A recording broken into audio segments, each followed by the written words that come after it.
आमदार निलेश राणे यांच्यावर बेकायदेशीर घरात घुसल्याप्रकरणी गुन्हा दाखल झालाय। त्यांनी भाजप नेत्याच्या घरावर टाकलेल्या धाडीत 25 लाख रुपये आढळले होते।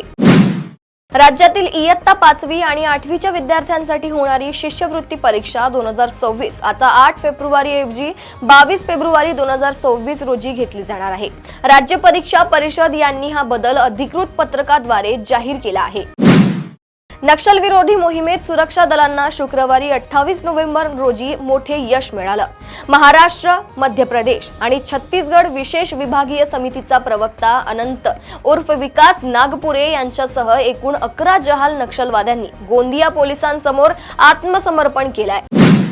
नगरपंचायत नगर परिषद निवडणुकांच्या पार्श्वभूमीवर कोल्हापुरात भानामतीचे प्रकार सुरू झाले आहेत। कागल तालुक्यातील मुरगुडमध्ये एका उमेदवाराच्या घरासमोर करणी सदृश्य प्रकार करून भीतीचे वातावरण निर्माण करण्याचा प्रयत्न झाला आहे।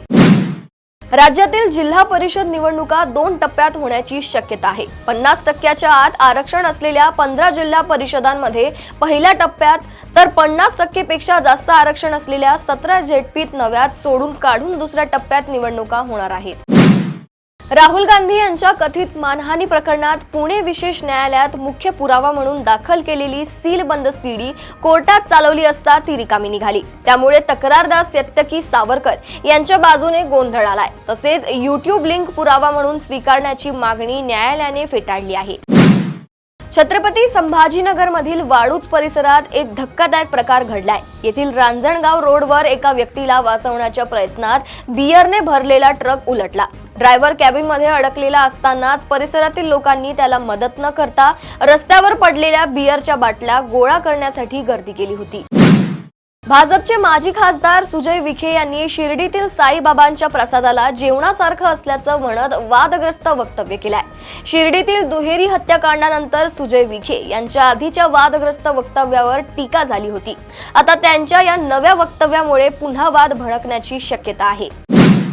मस्ताजोगचे सरपंच संतोष देशमुख यांच्या हत्येला आज 29 नोव्हेंबर रोजी 1 वर्ष पूर्ण झाले असून देशमुख कुटुंब आणि ग्रामस्थांचा न्यायाचा लढा अद्याप सुरू आहे। या प्रकरणातील कुरकर्मींना शिक्षा झाली पाहिजे हा आमचा एकच उद्देश असल्याची माहिती दिवंगत सरपंच संतोष देशमुख यांचे बंधू धनंजय देशमुख यांनी दिली आहे।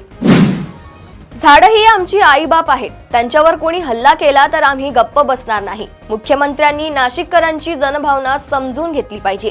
तपोवनात काढण्यात आलेले टेंडर्स चुकीचे आहेत, त्यामुळे तपोवनातील झाड वाचवण्यासाठी नाशिकमध्ये जे आंदोलन लढा उभा राहिलाय त्याला माझा पाठिंबा आहे, असे वक्तव्य अभिनेते आणि सह्याद्री देवराई संघटनेचे सर्वेसर्वा सयाजी शिंदे यांनी केले। प्रदेशातील अशाच टॉप 10 बातम्या मी साक्षी आपल्यापर्यंत पोहोचवत राहील। तोपर्यंत बघत रहा देशोन्नती। नमस्कार। ठळक घडामोडींसाठी देशोन्नती न्यूज चॅनलला सबस्क्राइब करा आणि बेल आयकॉन प्रेस करा।